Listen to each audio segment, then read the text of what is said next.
এই ভারতীয় দালাল, ভারতীয় চোর,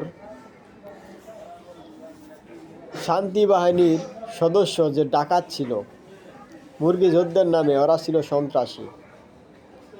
এই শান্তি বাহিনীর সন্ত্রাসীরা বাংলাদেশের ভিতরে চট্টগ্রাম এলাকায় অসংখ্য নারীদের ধর্ষণ করেছে এবং হত্যা করেছে, অসংখ্য পাহাড়িদেরকে হত্যা করেছে।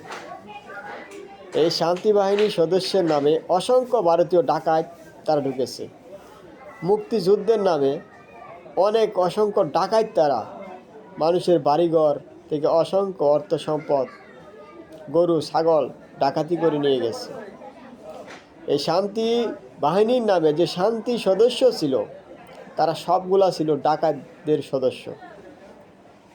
এই আখাউড়া দিয়ে অসংখ্য এই শান্তি বাহিনীর সদস্য নামের এই ডাকাতেরা পাহাড়ি এলাকায় অসংখ্য ডাকাতি করেছে চট্টগ্রাম এলাকায়।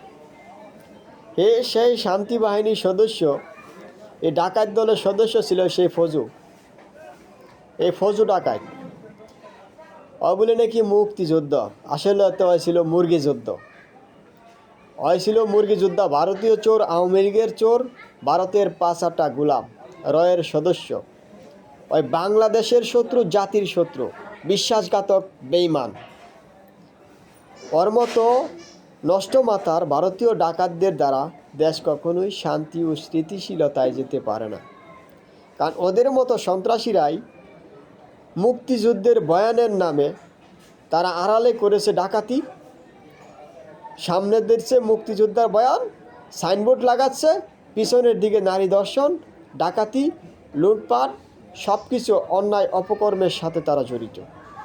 এই সমস্ত সন্ত্রাসীদের কারণেই বাংলাদেশ বিভাজিত হয়েছে। এই ফজু সন্ত্রাসীর মতো এই মুরগি যোদ্ধা, এই শান্তি বাহিনীর ডাকাত সদস্যদের সে একজন সদস্য।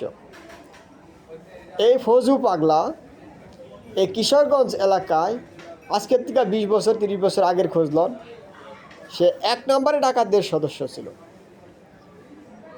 সে সম্পূর্ণ জায়গায়, যত জায়গায় মুক্তিযুদ্ধের বয়ান দিবে, বেশিরভাগ ছিল সন্ত্রাসী। তারা ছিল ডাকাত, সম্পদ লুণ্ঠনকারী, অত্যাচারী এবং মানুষের জায়গা জমি দখলকারী। তাদের মতো এই সন্ত্রাসী গুন্ডা বাহিনীদের জন্যই বাংলাদেশের শান্তি ও স্থিতিশীলতা নষ্ট হচ্ছে, এই ভারতীয় চোরদের জন্য। এই ফজু হয়েছে ভারতীয় একটা চোর, আওয়ামী লীগের চোর, ভারতীয় দালাল। তারা বাংলাদেশকে এখন বর্তমানে আরেকটা বিভাজন তৈরি করার জন্য এক নতুন ষড়যন্ত্রের ফাঁদে পা দিয়ে তারা বাংলাদেশটাকে আবারও অস্থিতিশীল পরিস্থিতির দিকে ঠেলে দিচ্ছে। এই ভারতীয় চোরের জন্য, এই ভারতীয় ডাকাতদের জন্য। এই ফজু হইল ভারতের একটা কেনা গোলাম, ভারতীয় একটি 5-8টা গোলাম। এই বিএনপিটাকে ধ্বংস করার জন্য কিছু ভারতীয় 5-8টা গোলাম রয়েছে। তারা এই ধরনের উস্কানিমূলক বক্তব্য দিয়ে বাংলাদেশের জনগণকে একটা বিভ্রান্তের দিকে ঠেলে দিচ্ছে এবং বিএনপিকে ধ্বংসের দ্বারপ্রান্তে নিয়ে যাচ্ছে। আমি মাননীয় প্রধানমন্ত্রী তারেক রহমানের উদ্দেশ্যে বলবো যে আপনি ওই সমস্ত ভারতীয় চোরদেরকে পাছায় লাথি দিয়ে আপনি সংসদ সদস্য থেকে বের করে দিন। আপনার মায়ের এবং আপনার বাবার সম্মানটাকে আপনি রক্ষা করুন। এই সমস্ত ভারতীয় চোর এবং 5-8টা গোলামদের দ্বারা বিএনপি ধ্বংস হচ্ছে, বাংলাদেশকেও ক্ষতিগ্রস্ত করা হচ্ছে। আপনি এই সমস্ত ক্ষতিগ্রস্ত থেকে বাংলাদেশকে রক্ষার জন্য অতি দ্রুত পদক্ষেপ গ্রহণ করুন। তা না হলে বিএনপিও আওয়ামী লীগের পরিণতির দিকে যাচ্ছে। অতএব আপনি উস্কানিতে পা দিয়ে যে সমস্ত উস্কানিমূলক বক্তব্য দিয়ে দেশকে এক প্রকার বিভ্রান্তর দিকে ঠেলে দিচ্ছেন, এই বিভাজন থেকে বের করে আনার জন্য আমি আপনার প্রতি আহ্বান জানাচ্ছি। আপনিও এই উস্কানিমূলক বক্তব্য থেকে বিরত থাকুন এবং আপনার দলের নেতাকর্মীদেরকেও আপনি শান্ত রাখুন। তা না হলে বাংলাদেশ যদি আবারও বিভাজনের দিক ঠেলে যায়, বাংলাদেশের জনগণ কিন্তু তা বরদাস্ত করবে না। অতএব এখনও সময় আছে, আপনারা সেই সমস্ত ভুল সিদ্ধান্ত থেকে বেরিয়ে আসুন এবং এই ফজু পাগলার মতো শান্তি বাহিনীর ডাকাত সদস্যদেরকে দিয়ে আপনি উস্কানিমূলক বক্তব্যের মাধ্যমে বাংলাদেশের সংসদকে কলঙ্কিত করতেছেন এবং বাংলাদেশের সংসদকে একটি অকার্যকর সংসদে পরিণত করতেছেন। বাংলাদেশের কাছে, জনগণের কাছে হাস্যরসের টলে পরিণত হচ্ছে। বাংলাদেশের পবিত্র সংসদকে একটি অমর্যাদার দিকে নিয়ে যাচ্ছে, অসম্মানের দিকে নিয়ে যাচ্ছে।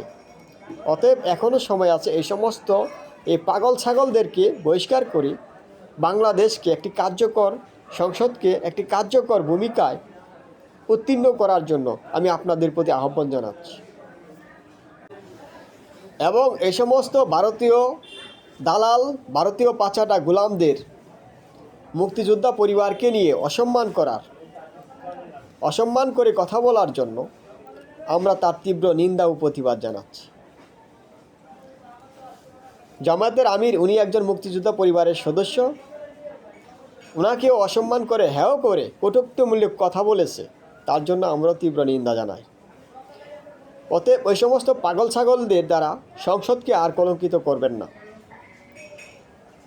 অবিলম্বে আমরা আহ্বান জানাচ্ছি এই সমস্ত সংসদ সদস্যদেরকে বহিষ্কার করে দেশকে স্থিতিশীলতার দিকে নিয়ে যাওয়ার জন্য আমরা আহ্বান জানাচ্ছি।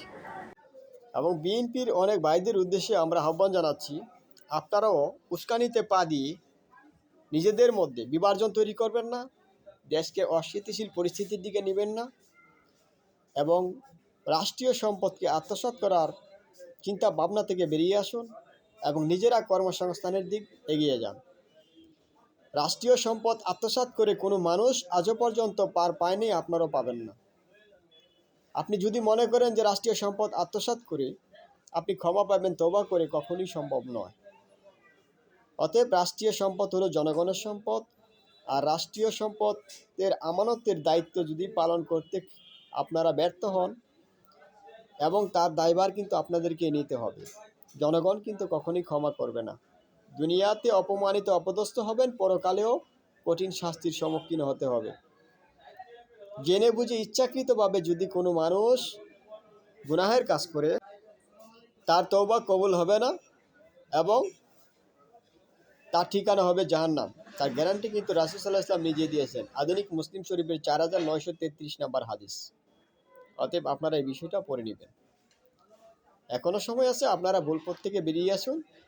এবং আমি বিএনপির সকল ভাইদের উদ্দেশ্যে এবং সংসদ সদস্যদের উদ্দেশ্যে আহ্বান জানাচ্ছি, আপনারা জুলাই সনদকে অতি দ্রুত বাস্তবায়ন করুন এবং আপনাদের ওয়াদা যে দিয়েছেন তা পূরণ করুন। তা না হলে আপনারা মিথ্যাবাদী এবং প্রতারক হিসাবে বিবেচিত হবেন। 180 দিনের পর বাংলাদেশের জনগণ কখনোই শান্ত থাকবে না বা আপনাদের কথাকে কোনো মূল্যায়ন করবে না। পরবর্তীতে কিন্তু আন্দোলনের দিক ধাবিত হবে। অতএব এখনও সময় আছে, আপনারা ভুল পথ থেকে বেরিয়ে আসুন, প্ররোচনা থেকে বেরিয়ে আসুন, দেশকে এগিয়ে নিয়ে যান। এবং ডক্টর ইউনূস স্যার যে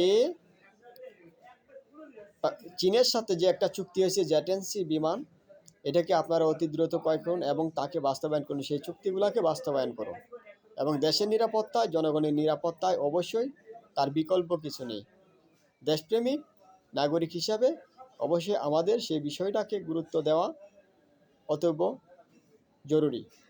দেশের নিরাপত্তার স্বার্থে, জনগণের স্বার্থে, রাষ্ট্রের সার্বভৌমত্ব রক্ষায় অবশ্যই তার বিকল্প নেই।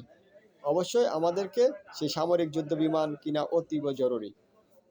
অতএব আপনারা সেই চুক্তিগুলোকে বাস্তবায়ন করুন এবং কার্যকর করুন। যত প্রকার বাধাই আসুক না কেন তা উপেক্ষা করে দেশের কল্যাণে কাজ করার জন্য আহ্বান জানাচ্ছি।